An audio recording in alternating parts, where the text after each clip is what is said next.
गणना पुस्तक থেকে পাঠ 22 অধ্যায় এবং 23 অধ্যায়।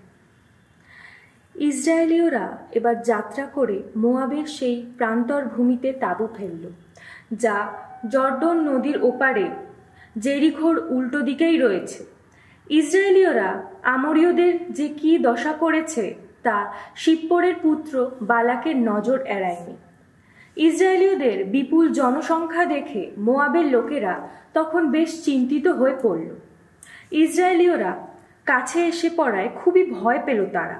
তখন মিদিয়ান জাতির প্রবীণদের তারা বলল, বৃষ যেমন মাঠের সমস্ত ঘাস মুড়িয়ে খেয়ে ফেলে, ওরা সবাই মিলে তো আমাদের চারপাশের সব কিছু তেমনি মুড়িয়ে খেয়ে ফেলবে। সেই সময় শিপ্পোরের পুত্র বালাক ছিলেন মোয়াবের রাজা। তিনি একদল দূত পাঠিয়ে বেওরের পুত্র বালায়ামকে তার কাছে আসার আবেদন জানালেন। বালায়াম তখন আম্মাভীয়দের দেশ ছিলেন ইউফ্রেটিস নদীর ধারে অবস্থিত পেথর নগরে। রাজা ওই দূতদের বলেছিলেন, মিশর থেকে একটা জাতির লোকেরা বেরিয়ে এসেছে। তারা তো এখানকার সারা দেশটা ছেয়ে ফেলেছে। তারা তো আমার এলাকার পাশেই এসে পড়েছে।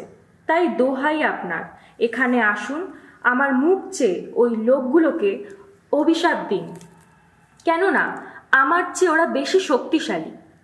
আপনি অভিশাপ দিলে আমি হয়তো ওদের পরাস্ত করতে পারবো, এ দেশ থেকে ওদের তাড়িয়ে দিতে পারবো।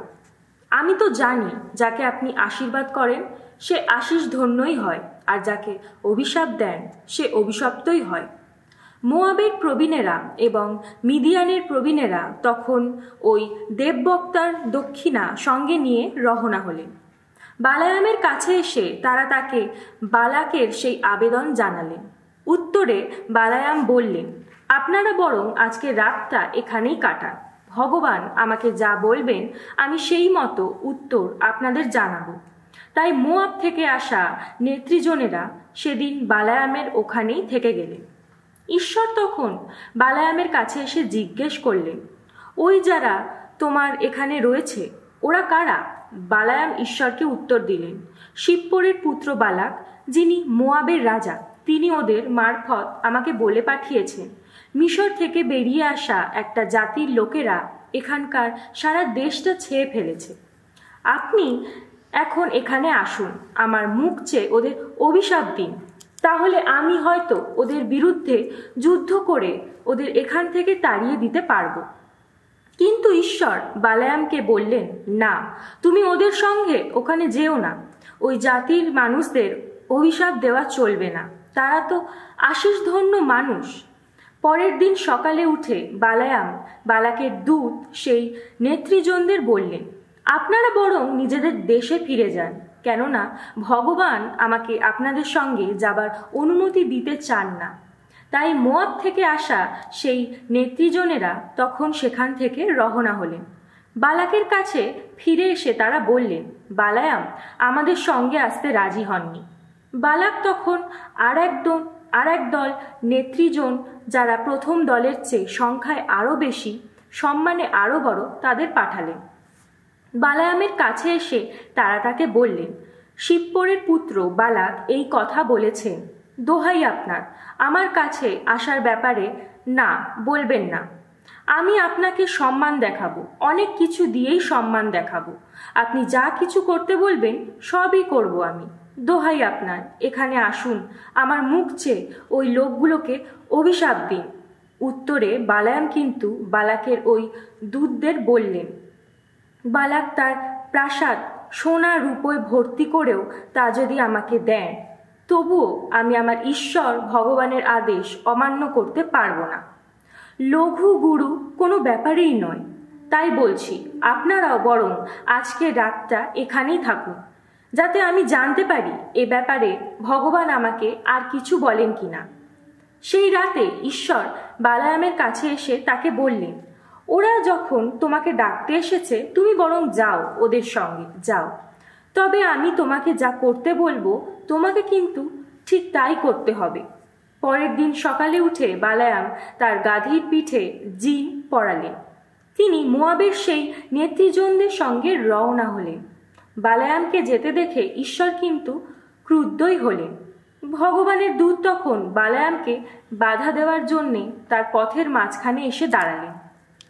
বালায়াম তখন তার গাধীর পিঠে চেপে এগিয়ে চললেন। তার সঙ্গে চলেছে তার 2 চাকর।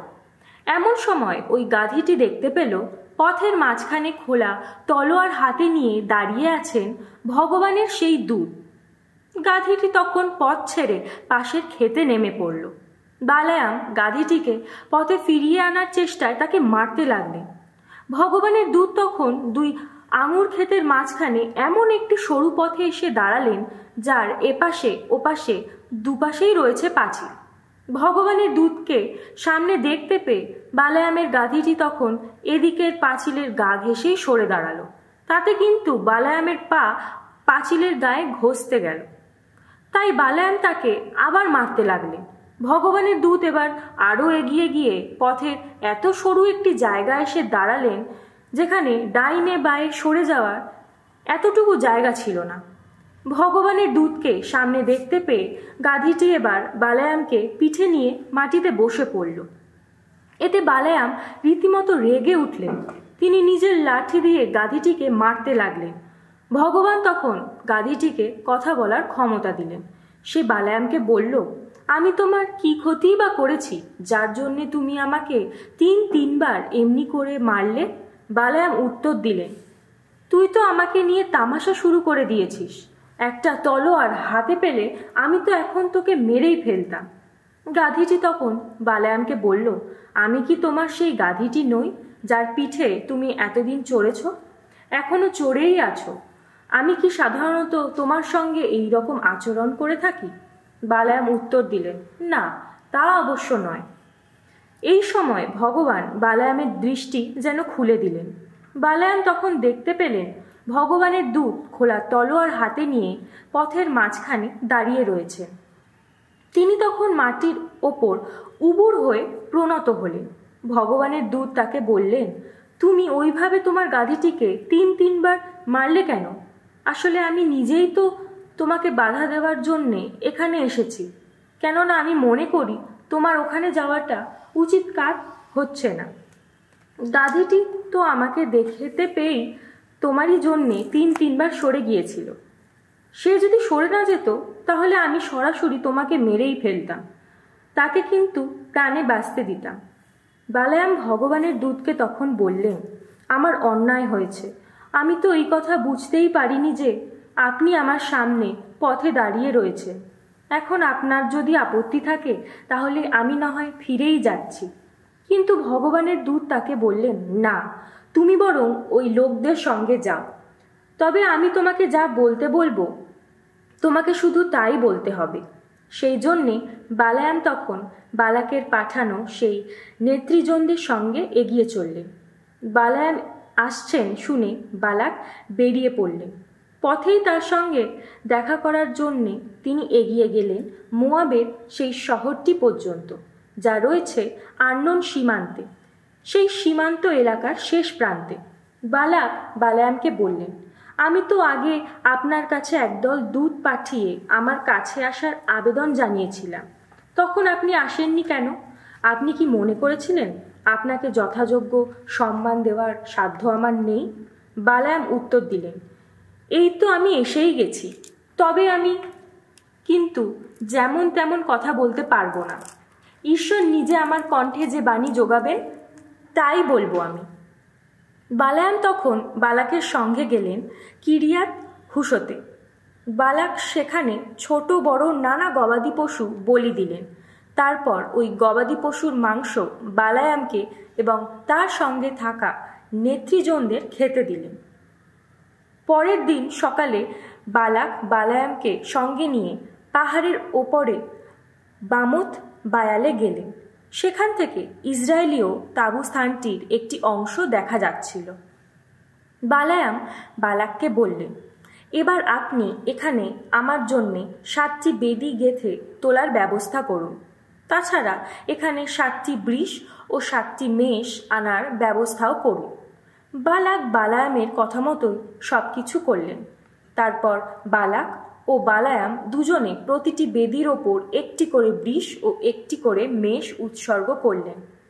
এবার বালায়াম বালাককে বললেন, আমি একটু নির্জনে যাচ্ছি, আপনি ততক্ষণ আপনার আহুতি দেওয়া এই পশুগুলির পাশেই অপেক্ষা করুন।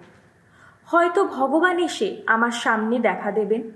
আমার কাছে তিনি যা প্রকাশ করবেন তা যাই হোক না কেন আমি তা আপনাকে জানিয়ে দেব। বালায়াম তখন সেখান থেকে নিরিবিলি একটি জায়গায় গেলেন। ঈশ্বর সেখানে বালায়ামকে দেখা দিলেন। বালায়াম তাকে বললেন, আমি 7টি বেদি তৈরি করেছি, আর প্রতিটি বেদিটির একটি করে বৃষ ও একটি করে মেষ উৎসর্গ করেছি। বালায়ামকে যা ঘোষণা করতে হবে ভগবান তখন সেই বাণী বালায়ামের কণ্ঠে জুগিয়ে দিলেন। তারপর তিনি বললেন, তুমি এবার বালাকের কাছে ফিরে গিয়ে এই যা বলার তা বলো। বালায়াম বালাকের কাছে ফিরে গিয়ে দেখলেন তিনি এবং তার সঙ্গে মোয়াবের সেই নেতৃজনেরাও তার আহুতি দেওয়া পশুগুলির পাশে অপেক্ষা করছেন। বালায়াম তখন তার দৈববাণী ঘোষণা করতে শুরু করলেন। তিনি বলে উঠলেন, বালাক, আমাকে এখানে নিয়ে এসেছেন সেই আরাম দেশ থেকে। মোয়াবের রাজা ডেকে এনেছেন পূব দিকে সেই পার্বত্য অঞ্চল থেকে। তিনি তো বলেছেন, আসুন আমার মুখ চেয়ে যাকবকে অভিশাপ দিন, আসুন ইসরায়েলের সর্বনাশ ঘোষণা করুন। ঈশ্বর যাকে অভিশাপ দেননি, আমি বা তাকে অভিশাপ দিই কি করে? ভগবান যার সর্বনাশ ঘোষণা করেননি, আমি বা তার সর্বনাশ ঘোষণা করি কি করে? এই শৈলশিখর থেকে আমি তো ওই জাতির মানুষদের দেখতেই পাচ্ছি। এই পাহাড়ের ওপর থেকে ওদের দিকে তাকিয়েই রয়েছি আমি। ওই জাতির জীবনযাত্রা তো আলাদা রকমের। ওই জাতি তো অন্য সব জাতির শ্রেণীভুক্ত নয়। কেনই বা গুনতে পারে? যাকবের ওই যত মানুষকে ধূলিকণার মতোই অসংখ্য যারা, ইসরায়েলের ওই যত মানুষকে সংখ্যায় গণনাতীত যারা, আহা, আমি যেন শেষে ধর্মিষ্ঠ মানুষেরই মতো মরতে পারি। আমার পরিণাম যেন ওদেরই মতো হয়। বালাক তখন বালায়ামকে বললেন, আমার প্রতি আপনার একই অন্যায় আচরণ। আমি তো আমার শত্রুদের অভিশাপ দেওয়ানোর জন্যই আপনাকে এখানে নিয়ে এসেছি, আর আপনি কি না উল্টে তাদের আশীর্বাদ করে চলেছেন? উত্তরে বালায়াম বললেন, ভগবান আমার কণ্ঠে যে বাণী জুগিয়ে দিয়ে থাকেন, আমার কি বিশ্বস্তভাবে তাই বলা উচিত নয়? বালাক তখন তাকে বললেন, দয়া করে আপনি এখন আমার সঙ্গে অন্য একটি জায়গায় চলুন, সেখানে থেকেও আপনি ওদের দেখতে পাবেন। অবশ্য ওদের জাতির সবাইকে নয়, শুধু একটি অংশই দেখতে পাবেন। সেখান থেকে আপনি আমার মুখ চেয়ে ওদের অভিশাপ দেবেন। তিনি এবার বালায়ামকে নিয়ে গেলেন পিসগা পর্বতচূড়ার সেই নজর ঘাটিতে। সেখানে তিনি 7টি বেদি গাঁথিয়ে তুললেন এবং প্রতিটি বেদির ওপর একটি করে বৃষ ও একটি করে মেষ উৎসর্গ করলেন। বালায়াম তখন বালাককে বললেন, আপনি এখানে আপনার আহুতি দেওয়া পশুগুলির পাশেই অপেক্ষা করুন, আমি বরং ওখানে গিয়ে ভগবানের পথ চেয়ে থাকি। ভগবান এক সময় বালায়ামকে দেখা দিলেন এবং বালায়ামকে যা ঘোষণা করতে হবে সেই বাণী তার কণ্ঠে জুগিয়ে দিলেন। তারপর তিনি বললেন, তুমি এবার বালাকের কাছে ফিরে গিয়ে এই যা বলার তা বলো। বালায়াম বালাকের কাছে গিয়ে দেখলেন তিনি তার আহুতি দেওয়া পশুগুলির পাশে অপেক্ষা করছেন। তার সঙ্গে রয়েছেন মোয়াবের সেই নেতৃজনেরা। বালাক তাকে জিজ্ঞাসা করলেন, ভগবান আপনাকে কি বললেন? ভগবান তখন তার দৈববাণী ঘোষণা করতে শুরু করলেন। তিনি বলে উঠলেন, বালাক, আপনি মন দিয়ে শুনুন। শিবপরের পুত্র, আমার কথায় কান দিন। ঈশ্বর তো মানুষ নন, মিথ্যা কথা বলেন না তিনি। তিনি তো মানব সন্তান নন, মত পাল্টান না তিনি। তিনি কিছু করবেন বললে তা কি না করে থাকতে পারেন? কোনো প্রতিশ্রুতি দিলে তা কি না রেখে থাকতে পারেন? আমি তো আশীষবাণী শোনানোর দায়িত্বই পেয়েছি। তিনি যখন আশীর্বাদ করেন আমি কি তার অন্যথা করতে পারি? যাকবের যে বিপর্যয় ঘটবে তেমনি তো আমি দেখতে পাচ্ছি না। ইসরায়েলকে যে ক্লেশ ভোগ করতে হবে তেমনটি তো আমার নজরে পড়ছে না। তাদের ঈশ্বর ভগবান নিজেই তাদের সহায় হয়ে আছেন।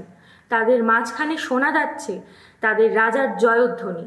ঈশ্বর নিজেই তো মিশরের বাইরে তাদের নিয়ে এসেছেন। তারই শক্তিতে তারা এখন বুনো মোষের মতো শক্তিমান। যাকবের কোনো কুহকেরই প্রয়োজন নেই, ইসরায়েলের কোনো ভাগ্য গণনারও প্রয়োজন নেই। ঈশ্বর যা করবেন বলে স্থির করে রেখেছেন তা তো যাকবকে, ইসরায়েলকে সময় মতো জানিয়ে দেওয়া হয়। ওই যে জাতি, তারা একদিন দাঁড়িয়ে উঠবে সিংহেরই মতো, সোজা হয়ে দাঁড়াবে সিংহেরই মতো। নিজের শিকার না খাওয়া পর্যন্ত, নিহতের রক্ত না খাওয়া পর্যন্ত তারা তো আর বিশ্রাম নেবে না। বালাক এবার বালায়ামকে বললেন, আপনি যদি কিছুতেই ওদের অভিশাপ দিতে না পারেন, ওদের অন্তত কিছুতেই আশীর্বাদ করবেন না। উত্তরে বালায়াম বালাককে বললেন, আমি কি আগে আপনাকে বলিনি ভগবান আমাকে যা করতে বলবেন আমাকে তাই করতে হবে? বালাক তখন বালায়ামকে বললেন, দয়া করে আপনি এখন আমার সঙ্গে চলুন, আমি আপনাকে অন্য জায়গায় নিয়ে যাব। হয়তো ঈশ্বর মনে করবেন সেখান থেকে ওদের অভিশাপ দেওয়াই ভালো। বালাক এবার বালায়ামকে নিয়ে গেলেন সেই পেওর পর্বতের ওপর, যার চূড়া থেকে দেখা যায় সেখানকার মরু প্রান্তর। বালায়াম তখন বালাককে বললেন, আপনি এখানে আমার জন্য 7টি বেদি গেঁথে তোলার ব্যবস্থা করুন। তাছাড়া এখানে 7টি বৃষ ও 7টি মেষ আনার ব্যবস্থাও করুন। বালাক বালায়ামের কথা মতোই সব কিছু করলেন। তারপর তিনি প্রতিটি বেদির ওপর একটি করে বৃষ ও একটি করে মেষ উৎসর্গ করলেন।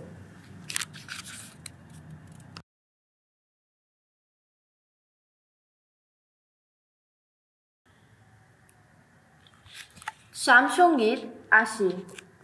ইসরায়েলের হে মেষপালক, তুমি তো যোসেফকুলের সবাইকে মেষের দলের মতোই পথ দেখিয়ে নিয়ে যাও। শোনো ওগো, কান পেতে শোনো। ওগো তুমি যুগল খেবুর মূর্তি, যার আসন এবার দেখা দাও। ইফরাইম, বেঞ্জামিন ও মানুষদের সামনে তোমার মহান শক্তির প্রকাশ ঘটাও। ওগো এসো, আমাদের রক্ষা করো। হে ঈশ্বর, আমাদের সুদিন ফিরিয়ে আনো আবার। আহা, প্রসন্ন হোক তোমার শ্রীমুখ, তবেই তো রক্ষা পাবো আমরা। ওগো ভগবান বিশ্বপতি, হে ঈশ্বর, তোমার এই আপন জনগণের মিনিত অগ্রাহ্য করে আর কতকাল ওইভাবে ক্রুদ্ধ থাকবে তুমি? অশ্রুজলে তুমি আমাদের ক্ষুধা মিটিয়েছ, পাত্র ভরা অশ্রুজল আমাদের প্রাণ করিয়েছ। প্রতিবেশী মানুষেরা তোমারই জন্য আজ আমাদের নিয়ে কত বিবাদ বাধায়। শত্রু যারা আমাদের নিয়ে, তারা করে যায় কত পরিহাস। হে ঈশ্বর, ওগো বিশ্বপতি, আমাদের সুদিন ফিরিয়ে আনো আবার। আহা, প্রসন্ন হোক তোমার শ্রীমুখ, তবেই তো রক্ষা পাবো আমরা। একটি আঙুর গাছ সেদিন মিশর থেকে এনেছিলে তুমি, যত বিজাতীয়কে সেদিন তাড়িয়ে দিয়ে এইখানে সেই গাছটি পুঁতেছিলে তুমি। তারই জন্য জমিও তুমি নিড়িয়ে নিয়েছিলে। সে নামলো শক্ত শিকড়, ছড়িয়ে পড়ল শাখা সারা দেশ জুড়ে। সে আপন ছায়া দিয়ে ঢেকে দিল পাহাড় পর্বত। দিব্য বিশাল যত এরসের ওপরেও মিলে দিল তার শাখালতা। সুদূর সাগর তীরে সে ছড়ালো তার ডালপালা। দূর মহানদী কূলে সে ছড়ালো নবীন অঙ্কুর। তার সেই সীমানা বেষ্টনীর এখান ওখান কেনই বা ভেঙে দিলে তুমি? যে কোনো পথিক এসে এখন লুটে নেয় তার ফল। তার লতাপাতা ছিঁড়ে ছিঁড়ে খায় যত বন্য শুয়োরের দল। তার সব কিছু মুড়িয়ে খেয়ে ফেলে চারপাশের পশুরা। হে ঈশ্বর, ওগো বিশ্বপতি, ফিরে এসো তুমি। স্বর্গ থেকে নত হয়ে চেয়ে দেখো একবার। এই আঙুর গাছটির ব্যাপারে যা করার তুমি করো। এর মূল কাণ্ড তুমি তো নিজের হাতে রোপণ করেছ।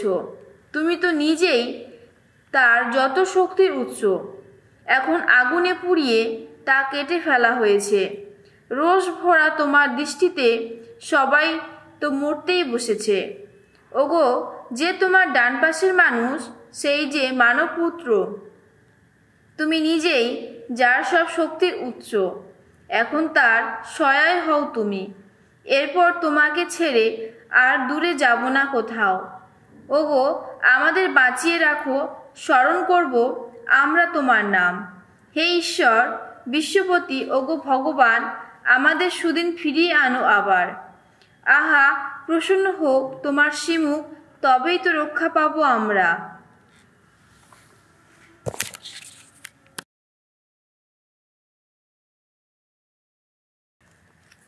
শিষ্য চরিত থেকে পাঠ, 15 অধ্যায় 22 থেকে 41। মহাসভার সিদ্ধান্ত ও নির্দেশপত্র। তখন প্রেরিত দূতেরা ও প্রবীণেরা স্থির করলেন যে নিজেদের মধ্য থেকে কয়েকজনকে বেছে নিয়ে পল ও বার্নাবাসের সঙ্গে তাদের আন্তিয়োখ পাঠিয়ে দেওয়া হবে। এই সিদ্ধান্তে জেরুজালেমের সমগ্র মণ্ডলী সমন্বিত ছিল। যাদের মনোনীত করা হলো তাদের হলেন সেই জুদা বারসাবাস নামে যিনি পরিচিত এবং সিলাস। তারা দুজনেই ধর্মভাইদের মধ্যে নেতৃস্থানীয় ব্যক্তি ছিলেন। তাদের হাত দিয়ে এই পত্র পাঠানো হলো, আন্তিয়োখ, সিরিয়া ও সিলিসিয়ার অধিবাসী বিজাতীয় ধর্মভাইয়েরা, আমরা আপনাদের ধর্মভাই পেরুত দূতেরা ও প্রবীণেরা প্রথমেই আপনাদের প্রীতি নমস্কার জানাচ্ছি।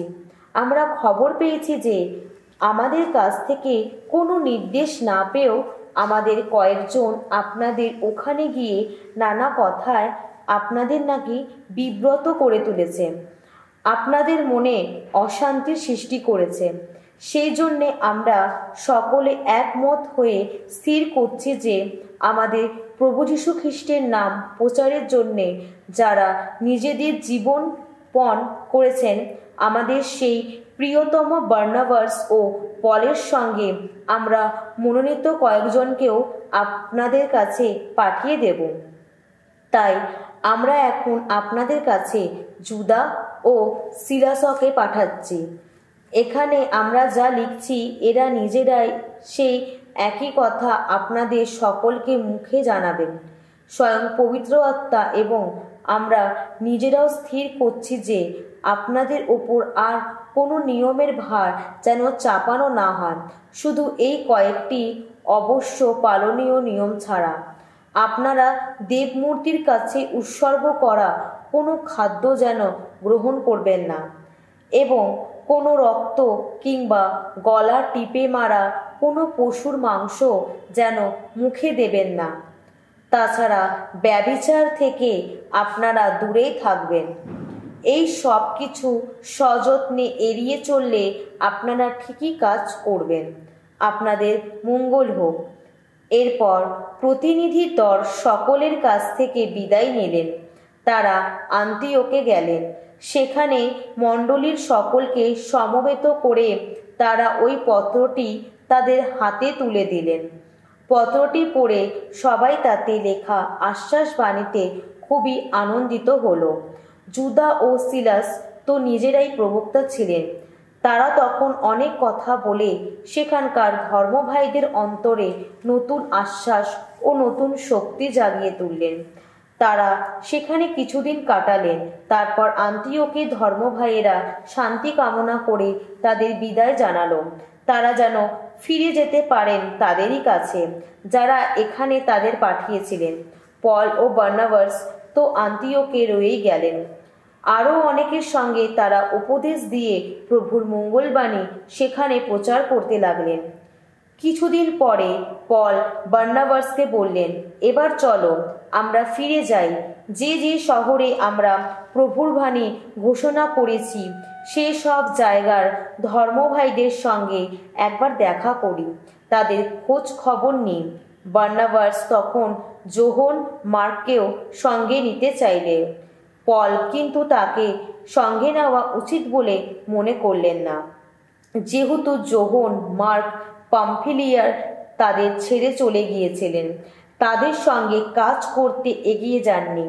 পল ও বার্নাবাসের মধ্যে মতের অমিল এমনই তীব্র হয়ে উঠল যে শেষে দুজনেরই ছাড়াছাড়ি হয়ে গেল। বার্নাবাস মার্ককেও সঙ্গে নিয়ে সেখান থেকে জাহাজে করে সাইপ্রাস দ্বীপের দিকে যাত্রা করলেন। এদিকে পল তখন সিলাসকেই সঙ্গী হিসেবে বেছে নিলেন। ধর্মভাইয়েরা তাকে করুণাময় প্রভুর হাতে সঁপে দেওয়ার পর তিনি আন্তিওখ থেকে রওনা হলেন। তিনি সিরিয়া ও সিলিসিয়ার মধ্যে দিয়ে এগিয়ে চললেন। যেতে যেতে তিনি সেখানকার মণ্ডলীগুলির মধ্যে নতুন প্রাণশক্তি জাগিয়ে তুলতে লাগলেন।